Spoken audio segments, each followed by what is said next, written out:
अस्सलाम वालेकुम। उम्मीद है तो सब ठीक ठाक मज़े में हूंदो। असां प्रीवियस लेक्चर में डिस्कस करियासीं त सिंपल हार्मोनिक मोशन के असां सर्कुलर मोशन जे बिहाफ ते एक्सप्लेन कयोसीं। उन में असां इंस्टंटेनियस डिस्प्लेसमेंट जो डिस्कशन कयो हो, ज़िक्र कयो हो। ऐं उन खां अलावा असां उन में फेज़ जो ज़िक्र कयो हो, इनिशियल फेज़ जो ज़िक्र कयो, फेज़ मोशन जो ज़िक्र कयो, डिस्कशन कई असीं।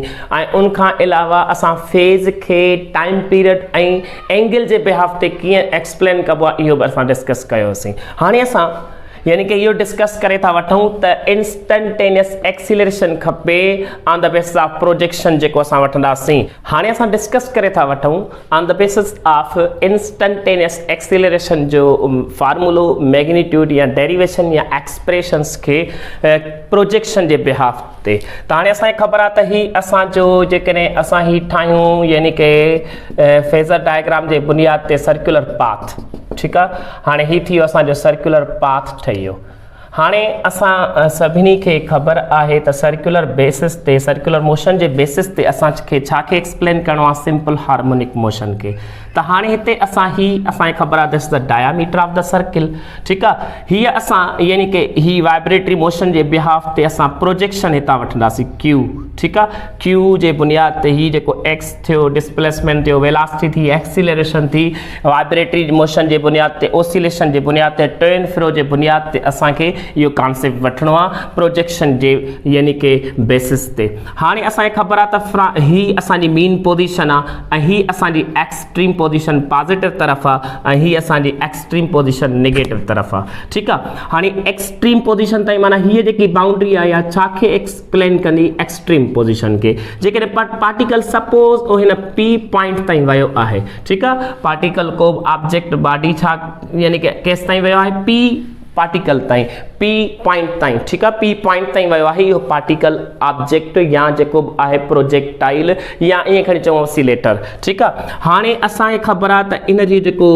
यानी कि टुवर्ड्स मीन पोजीशन असां वठंदा आहियूं on the basis of simple harmonic motion towards mean position. हाणे जेकॾहिं टुवर्ड्स मीन पोजीशन था वठूं त हीअ असांखे ख़बर आहे त सेंटर खां वठी बाउंड्री ताईं इहा असांजो रेडियस हूंदो आहे। लेकिन हिते असां था वठूं मीन पोजीशन खां बाउंड्री ताईं माना एक्सट्रीम पोजीशन ताईं, त असांखे ख़बर आहे त जेको रेडियस थींदो उहो एक्स नॉट माना एम्पलीट्यूड जे बराबरि थींदो, ठीकु आहे।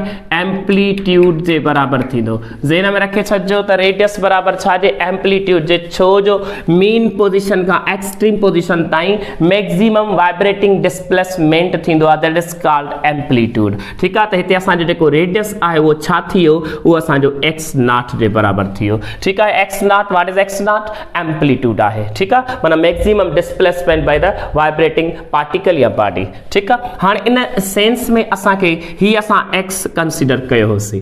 हाणे हिते टुवर्ड्स मीन पोजीशन या towards centre of the circle या जेकी एक्सीलरेशन काउंट कबी आहे या सेंट्रीपेटल एक्सीलरेशन काउंट कबी आहे, सेंट्रीपेटल। लेकिन इन सेंट्रीपेटल एक्सीलरेशन के असां एक्सीलरेशन ऑफ द पार्टिकल या acceleration of the point P ते जेकी असां वठणु चाहियूं था एक्सीलरेशन, इहा था वठूं। छो जो जेकी पी पॉइंट ताईं असां जेकी कंसिडर कई आहे या टुवर्ड्स मीन पोजीशन वारी असांजी एक्सीलरेशन आहे।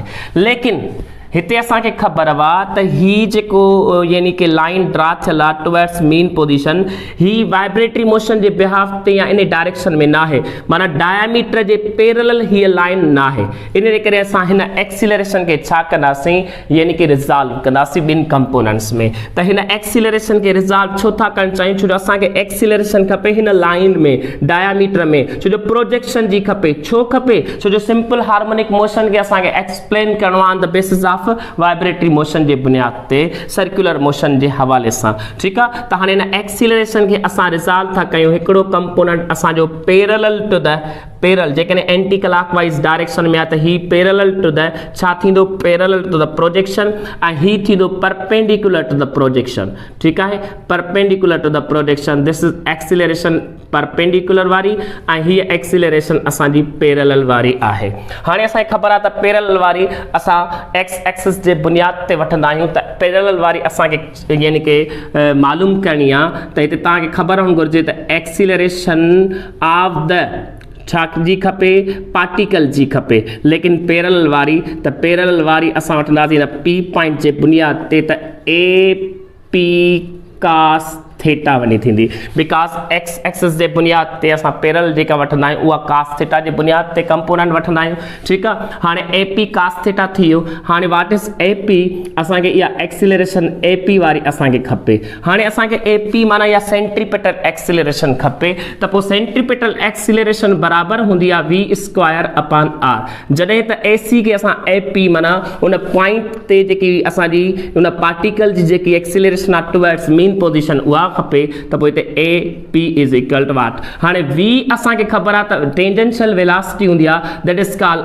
आर ओमेगा जॾहिं त असांखे हीअ वेलासिटी पी पॉइंट वारी खपे त पोइ हिते छा कंदासीं त आर खे एक्स नॉट करे कंसीडर कयोसीं ओमेगा साॻो त हीअ असांखे हीअ जेकी आहे वी पी अपॉन में r where r is x naught माना असांजो एम्पलीट्यूड आहे ठीकु आहे असां सवेल सम्झी वियासीं त वी पी छाजे बराबरि आहे एक्स नॉट इंटू ओमेगा लेकिन हिन ते छा आहे स्क्वायर त हिते होल स्क्वायर वारो कॉन्सेप्ट वठंदासीं त एक्स नॉट जो स्क्वायर ओमेगा स्क्वायर अपॉन में एक्स नॉट जे स्क्वायर में कैंसिल बाक़ी छा बचो असां वटि जेकी पार्टिकल पी वारी जेकी एक्सीलरेशन आई उहा असांजी आई एक्स नॉट इंट में ओमेगा स्क्वायर असांखे ख़बर आहे त इहा एक्सीलरेशन टुवर्ड्स मीन पोजीशन हूंदी आहे इन करे असां साइन यूज़ कंदा आहियूं यानी कि minus X naught omega square ठीकु आहे त हीअ असांजी छाजो वैल्यू मिली वियो इहो असांजो यानी कि टुवर्ड्स मीन पोजीशन जे बुनियाद ते पी पॉइंट वारी एक्सीलरेशन मिली वई हाणे असां हिते वैल्यू पुट कंदासीं ए पी जो ठीकु आहे त ए पी जो छा आयो माइनस एक्स नॉट में ओमेगा स्क्वायर त हिते रखूं माइनस एक्स नॉट में ओमेगा स्क्वायर इंट में कास थीटा आहे ठीकु आहे जेकॾहिं असां हिन एंगल जे बिहाफ ते फेज़ जो कॉन्सेप्ट वठूं त फेज़ जो कीअं कॉन्सेप्ट वठंदा आहियूं त जेकॾहिं फेज़ मोशन सॼो वठूं त असांखे ख़बर आहे त फेज़ मोशन जे बिहाफ ते थीटा बराबरि हूंदी आहे ओमेगा टी प्लस फाइव ठीकु आहे ओमेगा टी प्लस फाइव हूंदी आहे त पुट कयो minus X naught omega square cos साॻो थीटा फेज़ मोशन जे बुनियाद ते वठूं त ओमेगा टी प्लस फाइव हूंदो आहे ठीकु आहे हाणे असांखे ख़बर आहे जेकॾहिं हीअ ओमेगा असांजो कॉन्स्टेंट हूंदो आहे ठीकु आहे हिन में रखो एंगुलर वेलासिटी छा हूंदी आहे कॉन्स्टेंट हूंदी आहे त हिते असां हीअं वठूं माइनस ओमेगा स्क्वायर इंट में x naught cos omega t plus five असां पढ़ी आया आहियूं त यानी कि जेको असांजो इंस्टंटेनियस डिस्प्लेसमेंट हूंदो आहे x is equal to x naught cos omega t plus five हूंदो आहे त हिन में रखो x naught cos omega t plus five हिते बि ॾिसो x naught cos omega t plus five आहे त इहो सॼो छाजे बराबरि आहे असांजो हीउ सॼो असांजे छाजे बराबरि आहे इहो आहे इंस्टंटेनियस डिस्प्लेसमेंट जे बराबरि त हिते वैल्यू पुट कयो त हीअ असांजी एक्सीलरेशन पैरेलल वारी माना टुवर्ड्स यानी कि असांजी क्यू प्रोजेक्शन जे बिहाफ ते था वठूं त पोइ ए पैरेलल वारी असांखे मिले माइनस ओमेगा स्क्वायर इंट में ही सॼो छाजे बराबरि आहे एक्स माना इंस्टंटेनियस डिस्प्लेसमेंट जे हवाले सां असांखे ख़बर आहे त ॾिसो ही एक्सीलरेशन पैरेलल वारी यानी कि असां हिन पैरेलल वारीअ खे असां हीअं लिखी सघूं था क्यू पॉइंट वारी माना प्रोजेक्शन वारी एक्सीलरेशन खपे ठीकु आहे डायमीटर जे पैरेलल त हाणे इहा जेकी एक्सीलरेशन क्यू पॉइंट यानी प्रोजेक्शन जे बिहाफ ते असां वठूं था त माइनस ओमेगा स्क्वायर इंट में एक्स असांखे ख़बर आहे त जेकॾहिं ओमेगा एंगुलर वेलासिटी कांस्टेंट आहे त कांस्टेंट हटाए इक्वल जी साइन हटाईंदासीं त एक्सीलरेशन क्यू वारी is directly proportional to the minus x ॾिसो हिते प्रूफ थी वियो त असांखे सिंपल हार्मोनिक मोशन जी कंडीशन खे असां प्रूफ करियासीं त acceleration is directly proportional to the minus x आहे इन मां मतिलबु इहो आहे त जेकॾहिं एक्सीलरेशन किथे मैक्सिमम हूंदी एक्स छा आहे इंस्टंटेनियस डिस्प्लेसमेंट आहे ऐं इहो इंस्टंटेनियस जेकॾहिं मैक्सिमम वठूं त इहो छाजे बराबरि थींदो एक्स नॉट जे माना एक्सट्रीम पोजीशन ते जेको माना असांजो डिस्प्लेसमेंट थींदो उहो वधि में वधि थींदो वधि में वधि एक्सट्रीम पोजीशन ते त पोइ चई सघूं था जेको एक्स वधि में वधि करायूं एक्स नॉट ताईं यानी एम्पलीट्यूड ताईं त पोइ जेकी एक्सीलरेशन आहे उहा एक्सट्रीम पोजीशन ते वधीक मिलंदी छो जो जेतिरो एक्स थींदो ओतिरी एक्सीलरेशन थींदी इन मां साबित थो थिए इन इक्वेशन मां त जेकी एक्सीलरेशन हूंदी आहे असांजी प्रोजेक्शन जे बिहाफ ते रिस्टोरिंग वारी या टुवर्ड्स मीन पोजीशन जे बुनियाद ते त असांजी एक्सीलरेशन किथे मैक्सिमम हूंदी आहे असांजी एक्सट्रीम पोजीशन ते मैक्सिमम हूंदी आहे त जिन में रखो एक्सट्रीम पोजीशन ते असांजी छा हूंदी आहे इहा एक्सीलरेशन मैक्सिमम हूंदी आहे हाउ यानी छो जो एक्स जेतिरो वधीक थींदो एक्स वधि में वधि केतिरो थींदो आहे असांजो एम्पलीट्यूड एम्पलीट्यूड वधीक वध में वधि थींदो एक्सट्रीम पोजीशन ताईं। त इन करे एक्सट्रीम पोजीशन ते एक्सीलरेशन या छा थींदी मैक्सिमम थींदी ऐं मीन पोजीशन ते छा थींदी असांजी मिनिमम थींदी या ज़ीरो थींदी। ठीकु आहे, छो जो हुते एक्स असांजो ज़ीरो हूंदो आहे। क्लियर। हाणे इहो कॉन्सेप्ट आहे ऑन द बेसिस ऑफ असांजो छा यानी कि इंस्टंटेनियस एक्सीलरेशन जे बिहाफ ते। हाणे हिते हिकिड़ी कैलकुलेशन तव्हांखे यानी कि ख़बर हुअणु घुरिजे त इहा कैलकुलेशन कीअं थी थिए।